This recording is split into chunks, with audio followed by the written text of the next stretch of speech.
नमस्कार विद्यार्थी मित्र हो, मी प्राध्यापक प्रकाश सरगर. जॉग्राफी ऑनलाईन क्लासेसमध्ये आपणा सर्वांचे मनपूर्वक स्वागत. आज आपण इयत्ता 12वी विषय भूगोल क्वेश्चन बँकमधील प्रश्नांची उत्तरे भाग 5 बघत आहोत. यामध्ये आज आपण नकाशा किंवा आलेखावर आधारित जे प्रश्न उत्तरे आहेत ते बघणार आहोत. हा आपला भाग 5 आहे. याच्या अगोदरच्या 4 भागामध्ये आपण क्वेश्चन बँकमधील सर्व ऑब्जेक्टिव्ह म्हणजे वस्तुनिष्ठ प्रश्न, नकाशा भरणे, सूची तयार करणे याची प्रश्न व त्याची उत्तरे ही बघितलेली आहेत. ते व्हिडिओ तुम्ही बघितलेले असतीलच. जर बघितलेले नसतील तर हा यूट्यूब चॅनल सबस्क्राईब करा. तुम्हाला त्यावरती ते सर्व व्हिडिओ पाहायला मिळणार आहेत. तर चला, आज आपण भाग 5 मध्ये नकाशावर आलेखावर आधारित जे प्रश्न आहेत त्यांची उत्तरे बघणार आहोत. क्वेश्चन बँकमध्ये एकूण आपल्याला अशा पद्धतीने 6 आलेख किंवा नकाशा दिलेले आहेत. त्यामधील क्रमांक 1 ची ही आपल्याला या ठिकाणी एक आकृती दिलेली दिसते. या ठिकाणी बघा, हा जो आलेखावर आधारित किंवा नकाशावर आधारित जो प्रश्न आहे तो प्रश्न क्रमांक 4ब मध्ये विचारला जातो आणि पुढील आलेख किंवा नकाशा यांचे वाचन करून त्याखाली प्रश्नांची उत्तरे द्या असा प्रश्न दिला जातो आणि त्यासाठी 5 गुण आहेत. आपल्याला एक आलेख किंवा आकृती असते आणि त्याच्या खाली अशा पद्धतीने 5 प्रश्न असतात. त्या 5ही प्रश्नांची उत्तरे आपल्याला लिहायची असतात. एका प्रश्नाचं उत्तर लिहिण्यासाठी 1 मार्क्स असतो. म्हणजे थोडक्यात हे जे प्रश्न आहेत ते ऑब्जेक्टिव्हचे असतात. आपल्याला जे 5 प्रश्न दिलेले असतात ते 5च्या 5 आपल्याला लिहावे लागतात. यासाठी ऑरला प्रश्न दिला जात नाही, म्हणून आपण सर्व प्रश्न हे सोडवायचे आहेत. आता या ठिकाणी तुम्हाला लोकसंख्या जो मनोरा आहे त्याचे जे 3 प्रकार आहेत त्यांची आकृती या ठिकाणी दिलेली आहे आणि त्या ठिकाणी 5 प्रश्न आहेत. त्यामध्ये पहिला प्रश्न बघा, कोणता मनोरा वैद्यकीय खर्च जास्त असणाऱ्या देशाचे प्रतिनिधित्व करतो? क्रमांक 2 आहे, कोणत्या मनोऱ्यात कार्यशील लोकसंख्येचे प्रमाण जास्त आढळते? कोणता मनोरा वृद्धांचा देश असल्याचे दर्शवतो? चौथा प्रश्न आहे, मनोऱ्याचा तळ रुंद असल्याचे कारण कोणते? आणि प्रश्न 5 आहे, मनोरा स्तंभासारखा उभा का दिसतो? अशा पद्धतीने 5 प्रश्न आहेत. त्यांची पुढे आपण उत्तर बघणार आहोत.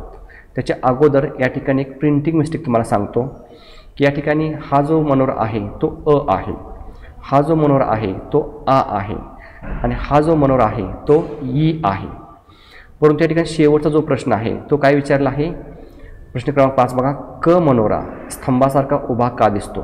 म्हणजे या ठिकाणी जो मनोरा आहे तो या ठिकाणी कोणताही नाही, तर जो मनोरा आहे तो आपल्याला हा मनोरा आहे हे लक्षात ठेवायचे आहे. ज्यावेळेस आपण 5व्या प्रश्नाचं उत्तर लिहू त्यावेळेस मनोरा म्हणजेच मनोरा हे लक्षात ठेवायचे. आता आपण एका प्रश्नाचं उत्तर बघूया. आता प्रश्न क्रमांक 1, कोणता मनोरा वैद्यकीय खर्च जास्त असणाऱ्या देशांचे प्रतिनिधित्व करतो? याचं जे उत्तर आहे ते बघा, मनोरा वैद्यकीय खर्च जास्त असणाऱ्या देशांचे प्रतिनिधित्व करतो. म्हणजे 3 जे मनोरे आहेत त्यामधला जो मधला मनोरा आहे क्रमांकाचा तो वैद्यकीय खर्च जास्त असणाऱ्या देशाचे प्रतिनिधित्व करतो. प्रश्न क्रमांक 2 आहे, कोणत्या मनोऱ्यात कार्यशील लोकसंख्येचे प्रमाण जास्त आढळते? याचं उत्तर बघा, मनोऱ्यात कार्यशील लोकसंख्येचे प्रमाण जास्त आढळते. जो मनोरा आहे शेवटचा 3 नंबरचा, यामध्ये कार्यशील लोकसंख्येचे प्रमाण जास्त आढळते. त्यानंतर प्रश्न क्रमांक 3 कोणता होता बघा, कोणता मनोरा वृद्धांचा देश असल्याचे दर्शवतो? याचं उत्तर, मनोरा वृद्धांचा देश असल्याचे दर्शवतो. त्यानंतर प्रश्न क्रमांक 4 आहे, मनोऱ्याचा तळ रुंद असल्याचे कारण कोणते? मनोरा म्हणजे मनोरा क्रमांक 1. याचं उत्तर बघा, मनोऱ्यामधील लोकसंख्येमध्ये जन्मदर व मृत्यूदर दोन्ही जास्त असल्यामुळे मनोऱ्याचा तळ रुंद आहे, हे याचं उत्तर आहे. त्यानंतर शेवटचा प्रश्न क्रमांक 5 आहे, आपण कंसात लिहिलेला आहे, मनोरा स्तंभासारखा उभा का दिसतो? याचं उत्तर बघा, किंवा मनोऱ्यामध्ये प्रत्येक घटकातील लोकसंख्येचे प्रमाण जवळजवळ सारखी असल्यामुळे प्रत्यक्षात ही वयोरचना मनोऱ्याऐवजी स्तंभाच्या स्वरूपात दिसते। अशा पद्धतीने आपल्याला 5 ही प्रश्नांची उत्तरं लिहायची आहेत। आता यानंतर आपल्याला दुसरा जो आलेख किंवा जो नकाशा दिलेला आहे त्याची उत्तरे बघूया। नकाशा क्रमांक 2 हा अशा पद्धतीने आहे। प्रौढ लिंग व प्रौढ साक्षरतेचे प्रमाण प्रदेशानुसार सन 2016 हे दिलेलं आहे। या ठिकाणी टक्केवारी दिलेली आहे आणि या ठिकाणी त्यांची नावं आहेत आणि खाली या ठिकाणी पुरुषांसाठी हे चिन्ह आहे, स्त्रियांसाठी हे चिन्ह आहे। या ठिकाणी 20, 40, 60, 80, 100% दिलेलं आहे आणि हे एकूणसाठी चिन्ह आहे आणि आपल्याला त्या आधारित एकूण 5 प्रश्न आहेत, त्याची उत्तरं बघायची आहेत। त्यामध्ये बघा पहिला जो प्रश्न आहे, आता या ठिकाणी सुद्धा पुन्हा प्रिंटिंग मिस्टेक झालेली आहे। आपण ज्यावेळेस पुढे प्रश्न लिहिणार आहोत त्यामध्ये व्यवस्थित लिहिणार आहोत। हे कसं झालं आहे बघा, आहे प्रदेशाचा साक्षरता दर सर्वात जास्त कोणत्या? तर हे प्रश्न कसा आहे, कोणत्या प्रदेशाचा साक्षरता दर सर्वात जास्त आहे, असा हा प्रश्न आहे। प्रश्न क्रमांक 2 कसा आहे बघा, तो चुकला जरा थोडासा, कोणत्या प्रदेशाचा साक्षरता दर सर्वात कमी आहे, असा दुसरा प्रश्न आहे। तिसरा प्रश्न बघा, स्त्री साक्षरतेचे प्रमाण कोणत्या प्रदेशात पुरुषांपेक्षा जास्त आहे? 4 आहे, आलेखाबाबत तुमचे निष्कर्ष लिहा आणि 5 आहे, आलेख काय दर्शवतो? आता आपण पुढे हे प्रश्न आणि त्यांची उत्तरे बघूया।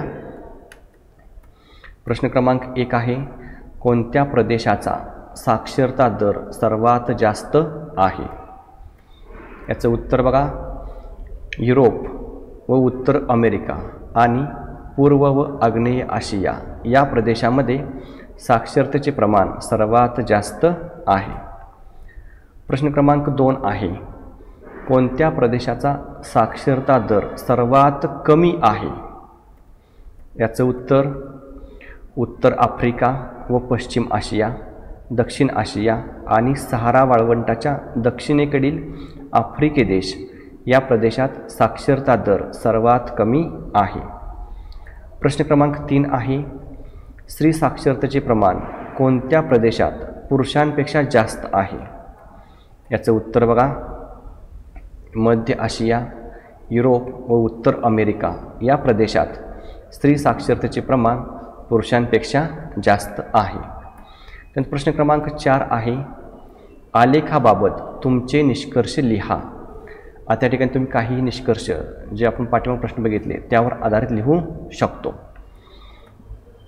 आता याचे निष्कर्ष बघा, युरोप व उत्तर अमेरिका आणि पूर्व व आग्नेय आशिया या प्रदेशामध्ये साक्षरतेचे प्रमाण सर्वात जास्त आहे, तर उत्तर आफ्रिका व पश्चिम आशिया, दक्षिण आशिया आणि सहारा वाळवंटाच्या दक्षिणेकडील आफ्रिके देश या प्रदेशात साक्षरता दर सर्वात कमी आहे।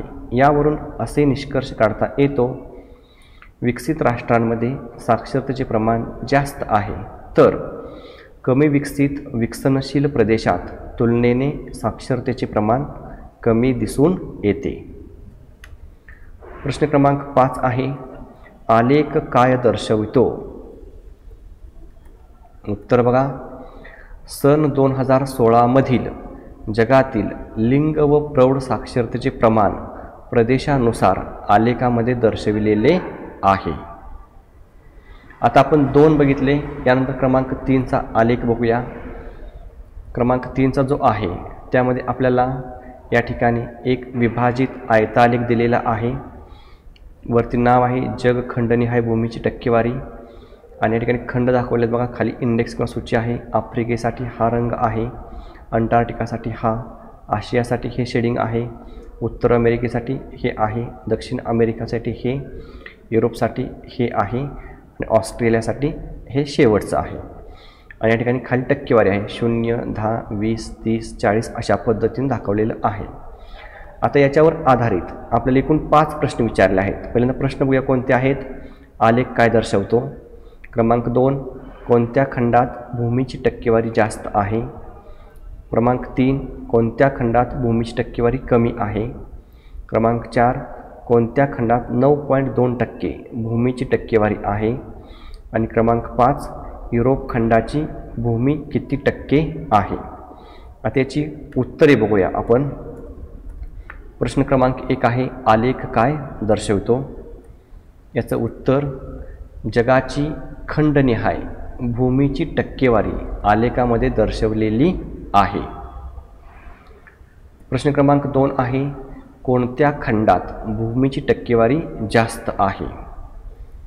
याचं उत्तर, आशिया खंडाची भूमीची टक्केवारी सर्वात जास्त आहे. आणि कंसात ठिकाणी टक्केवारी दिली आहे 29.2%. हे सुद्धा लिहिलं तरी चालेल. आणि फक्त एवढं लिहिलं, आशिया खंडाची भूमीची टक्केवारी सर्वात जास्त आहे, तरी चालेल. प्रश्न क्रमांक 3 आहे, कोणत्या खंडात भूमीची टक्केवारी कमी आहे? याचं उत्तर, ऑस्ट्रेलिया खंडाची 5.9% भूमीची टक्केवारी सर्वात कमी आहे.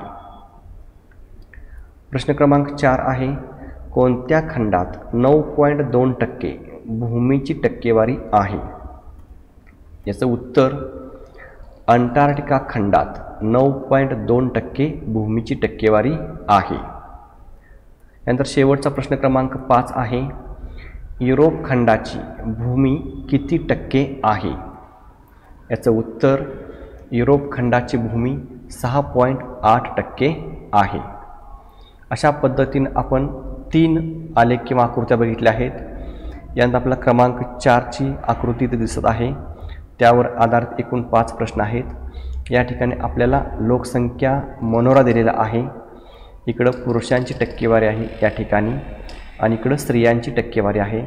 मध्ये या ठिकाणी आपल्याला वयोगट दिले आहेत 0 ते 9, 10 ते 19, 20 ते 29. अशा पद्धतीनं शेवटचा आहे 70पेक्षा जास्त.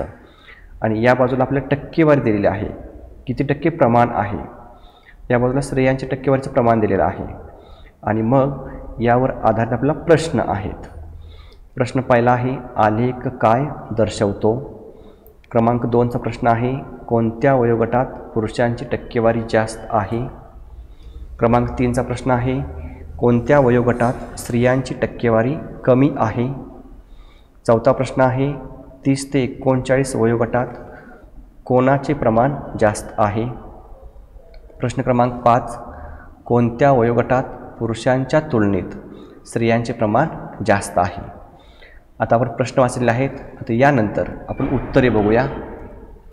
प्रश्न क्रमांक 1 आहे, आलेख काय दर्शवतो? त्याचं उत्तर, लोकसंख्येतील विविध वयोगटातील लोकसंख्येचे प्रमाण, म्हणजेच कंसात लोकसंख्येची वयोरचना किंवा लोकसंख्या मनोरा प्रस्तुत आलेख दर्शवत आहे, असं पूर्ण उत्तर लिहायचं आहे. क्रमांक 2चा प्रश्न आहे, कोणत्या वयोगटात पुरुषांची टक्केवारी जास्त आहे? याचं उत्तर बघा, वयोगट 0 ते 9, 10 ते 19, 20 ते 29, 30 ते 39, 40 ते 49, 50 ते 59 यामध्ये पुरुषांची टक्केवारी जास्त आहे. प्रश्न क्रमांक 3 आहे, कोणत्या वयोगटात स्त्रियांची टक्केवारी कमी आहे? याचं उत्तर बघा, वयोगट 0 ते 9, 10 ते 19, 20 ते 29, 30 ते 39, 40 ते 49, 50 ते 59 यामध्ये स्त्रियांची टक्केवारी कमी आहे. आता प्रश्न क्रमांक 2 याचं उत्तर बघितलं तर यातील जे वयोगट आहेत ते वयोगट आणि प्रश्न क्रमांक 3 मधील जे वयोगट आहेत ते सारखेच आहेत, हे लक्षात ठेवा. म्हणजे ज्या ठिकाणी पुरुषांची टक्केवारी जास्त असेल त्याच ठिकाणी स्त्रियांची टक्केवारी ही कमी असणार आहे. त्यामुळे दोन्हीही वयोगट हे एकच आहेत. त्यानंतर प्रश्न क्रमांक 4 बघा, 30 ते 39 वयोगटात कोणाचे प्रमाण जास्त आहे? म्हणजे पुरुषांचे का स्त्रियांचे हे विचारलेलं आहे. याचं उत्तर आहे 30 ते 39 वयोगटामध्ये पुरुषांचे प्रमाण जास्त आहे. प्रश्न क्रमांक 5 आहे, कोणत्या वयोगटात पुरुषांच्या तुलनेत स्त्रियांची संख्या जास्त आहे? याचं उत्तर बघा, 60 ते 59 वयोगट व 70पेक्षा जास्त वयोगट या 2 वयोगटामध्ये पुरुषांपेक्षा स्त्रियांचे प्रमाण जास्त आहे. अशा पद्धतीने आपण यावरचे जे 5 प्रश्न आहेत ते बघितले आहेत. यानंतर आपण नकाशा क्रमांक किंवा आलेख क्रमांक 5 बघूया. या ठिकाणी आपल्याला जगातील जे प्रमुख औद्योगिक प्रदेश आहेत, प्रकरण क्रमांक 5 मधील हा नकाशा आहे आणि या ठिकाणी जगातील प्रमुख औद्योगिक प्रदेश खंडनिहाय दाखवलेले आहेत आणि त्यावर आधारित 5 प्रश्न आहेत. पहिला प्रश्न आहे, नकाशा काय दर्शवतो? क्रमांक 2, कोणत्या खंडात औद्योगिक प्रदेश जास्त आहेत? क्रमांक 3चा प्रश्न, कोणत्या खंडात औद्योगिक प्रदेश कमी आहेत? 4चा प्रश्न आहे, ऑस्ट्रेलिया खंडातील औद्योगिक प्रदेशाची नावे लिहा. आणि 5वा प्रश्न आहे, भारतातील औद्योगिक प्रदेशाची नावे लिहा. आता आपण प्रश्न बघितले, आता त्याच्या पुढे आपण त्याची उत्तरे बघूया. पहिला प्रश्न होता, नकाशा काय दर्शवतो? याचं उत्तर आहे, प्रस्तुत नकाशा जगातील प्रमुख औद्योगिक प्रदेशांचे वितरण दर्शवतो. या ठिकाणी वितरण हा शब्द घाला. प्रस्तुत नकाशा जगातील प्रमुख औद्योगिक प्रदेशांचे वितरण दर्शवतो.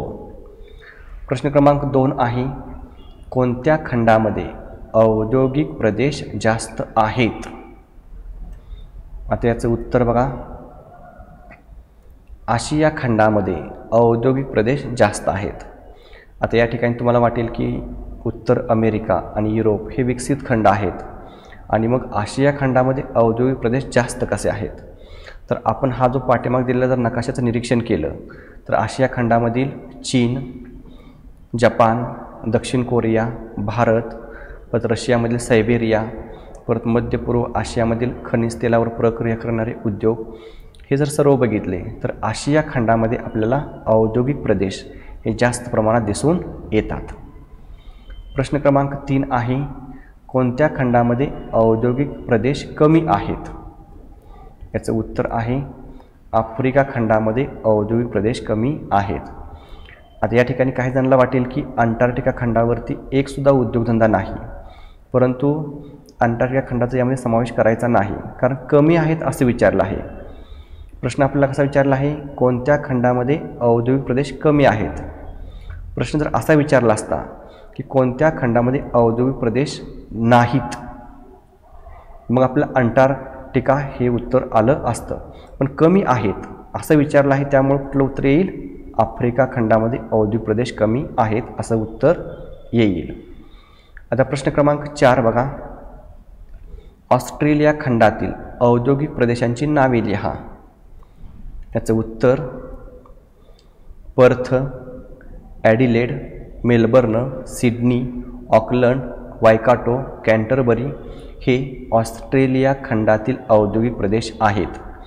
आता ऑस्ट्रेलिया खंड म्हटल्यानंतर त्यामध्ये ऑस्ट्रेलिया आणि न्यूझीलंड ह्या दोन्हींचा समावेश होतो आणि या दोन्हीमधील तुम्हाला औद्योगिक प्रदेश या ठिकाणी दिलेले आहेत. प्रश्न क्रमांक 5 आहे, भारतातील औद्योगिक प्रदेशांची नावे लिहा. याचं उत्तर छोटा नागपूर पठार, कोईमतूर बंगळुरू, पुणे मुंबई, अहमदाबाद वडोदरा हे भारतातील औद्योगिक प्रदेश आहेत. अशा पद्धतीने आपण 5 ही प्रश्नांची उत्तरे बघितलेली आहेत. यानंतर नकाशा क्रमांक 6 यावर आधारित आपण प्रश्नांची उत्तरे बघूया. आता या ठिकाणी आपल्याला जो हा नकाशा दिला आहे तो प्रकरण क्रमांक 4 मधील आहे. प्राथमिक आर्थिक क्रिया हे जे प्रकरण 4 आहे त्याचा हा नकाशा आहे आणि यामध्ये ज्या प्राथमिक आर्थिक क्रिया आहेत, जगातील प्रमुख प्राथमिक आर्थिक क्रिया यांचं वितरण यामध्ये दाखवलेलं आहे. आणि या ठिकाणी तुम्हाला दिलेलं आहे बघा सूची किंवा इंडेक्स, यामध्ये शेती, पशुपालन, मासेमारी, खाणकाम आणि लाकूडतोड यांचं वितरण आहे. मग यावर आधारित आपल्याला जे प्रश्न आहेत ते प्रश्न जास्त दिलेले आहेत. आतापर्यंत आपल्याला 5 प्रश्न दिलेले होते, परंतु हा जो नकाशा आहे त्यावर आधारित आपल्याला एकूण 13 प्रश्न दिलेले आहेत. त्या 13 प्रश्नांची उत्तर आपल्याला बघायची आहेत. तर सुरुवातीला आपण प्रश्न बघूया काय काय आहेत ते. क्रमांक 1 आहे, नकाशा काय दर्शवतो? क्रमांक 2, नकाशात कोणकोणत्या आर्थिक व्यवसायांचे वितरण दाखवले आहे? क्रमांक 3, लाकूडतोड हा व्यवसाय प्रामुख्याने कोणत्या अक्षवर्ता दरम्यान आढळतो? क्रमांक 4, कोणत्या प्रदेशात प्राथमिक क्रिया आढळत नाही, त्याचे कारण काय असावे? क्रमांक 5, मासेमारी व्यवसाय महासागरांमध्ये विशिष्ट ठिकाणीच का आढळत असावेत? तर प्रश्न क्रमांक 6 आहे, युरोप खंडात कोणकोणत्या आर्थिक क्रिया अधिक आढळतात? 7वा प्रश्न आहे, समुद्रामध्ये दर्शविलेले खाणकामाचे चिन्ह कोणते उत्पादन दर्शवत असेल? क्रमांक 8चा प्रश्न आहे, कोणत्या खंडात खाणकाम व्यवसाय आढळत नाही आणि का? 9वा प्रश्न आहे, जगातील सर्वात जास्त मासेमारी कोणत्या महासागरात केली जाते? क्रमांक 10, मकरवृत्ताच्या दक्षिणेकडील कोणकोणत्या प्राथमिक आर्थिक क्रिया केल्या जातात? 11वा प्रश्न आहे, आग्नेय आशियातील बेटांच्या समूहावर कोणत्या आर्थिक क्रिया केल्या जातात? 12वा प्रश्न आहे, 4ही गोलार्धांचा विचार करता कोणत्या गोलार्धात शेती व्यवसाय कमी आढळतो? आणि 13वा आहे, शेती क्षेत्राचा अक्षवृत्तीय विस्तार आणि हवामान याबद्दल टीप लिहा. आता तुम्हाला या ठिकाणी 13 प्रश्न दिलेले आहेत, परंतु परीक्षेला असे 13 प्रश्न विचारले जाणार नाहीत. यामधील कोणतेही 5 विचारले जातील आणि त्या 5 प्रश्नांची उत्तरे द्यायची आहेत. आता ही जी आहे ती आपली क्वेश्चन बँक आहे, म्हणजे तुमचा सराव व्हावा या दृष्टिकोनातून या ठिकाणी जास्त प्रश्न दिलेले आहेत. मग आता आपण ह्या सर्व प्रश्नांची उत्तरे बघूया. प्रश्न क्रमांक 1 होता, नकाशा काय दर्शवतो? याचं उत्तर आहे, नकाशा जगातील प्रमुख प्राथमिक आर्थिक क्रियांचे शेती, पशुपालन, मासेमारी, खाणकाम, लाकूडतोड यांचे वितरण दर्शवतो. क्रमांक 2चा प्रश्न आहे, नकाशात कोणकोणत्या आर्थिक क्रियांचे वितरण दाखवले आहे? याचं उत्तर, नकाशामध्ये जगातील प्रमुख प्राथमिक आर्थिक क्रिया यामध्ये शेती, पशुपालन, मासेमारी, खाणकाम, लाकूडतोड यांचे वितरण दाखवले आहे. प्रश्न क्रमांक 3 आहे, लाकूडतोड व्यवसाय प्रामुख्याने कोणत्या अक्षवृत्तादरम्यान आढळतो? याचं उत्तर आहे, लाकूडतोड व्यवसाय प्रामुख्याने 30 ते 60 अंश अक्षवृत्तादरम्यान आढळतो. आता या ठिकाणी प्रामुख्याने हा शब्द घातलेला आहे, म्हणजे काही वेळेस हा जो लाकूडतोड व्यवसाय आहे तो 60 अंशाच्या पलीकडे सुद्धा सूचीपर्णी जंगलामध्ये केला जातो, परंतु त्याचं प्रमाण कमी आहे. म्हणून प्रामुख्याने कुठं केला जातो? तर प्रामुख्याने 30 ते 60 अंश अक्षवृत्तादरम्यान हा लाकूडतोड व्यवसाय आढळून येतो. प्रश्न क्रमांक 4 आहे, कोणत्या प्रदेशात प्राथमिक आर्थिक क्रिया आढळत नाहीत, त्याचे कारण काय असावे? याचं उत्तर बघा, प्राथमिक आर्थिक क्रियासाठी ज्या ठिकाणी अनुकूल, इथं अनुकूल शब्द आहे, अनुकूल परिस्थिती नाही अशा ठिकाणी या क्रिया आढळत नाहीत. यामध्ये दक्षिणेकडील अंटार्क्टिका खंड, ग्रीनलँड मुख्य भूमी, बघा मुख्य भूमी महत्त्वाचा आहे, कॅनडाचा उत्तरेकडील भाग यांचा समावेश होतो. या ठिकाणी कायमस्वरूपी अतिशीत हवामान, बर्फाच्छादित प्रदेश असल्यामुळे मनुष्यवस्ती नाही व पर्यायाने प्राथमिक आर्थिक क्रिया आढळून येत नाहीत. त्यानंतर प्रश्न क्रमांक 5 आहे, मासेमारी व्यवसाय महासागरांमध्ये विशिष्ट ठिकाणीच का आढळत असावेत? याचं उत्तर आहे, मासेमारी प्रामुख्याने किनारी भागामध्ये केली जाते. महासागरांच्या किनारी भागामध्ये मासेमारीसाठी अनुकूल परिस्थिती असते.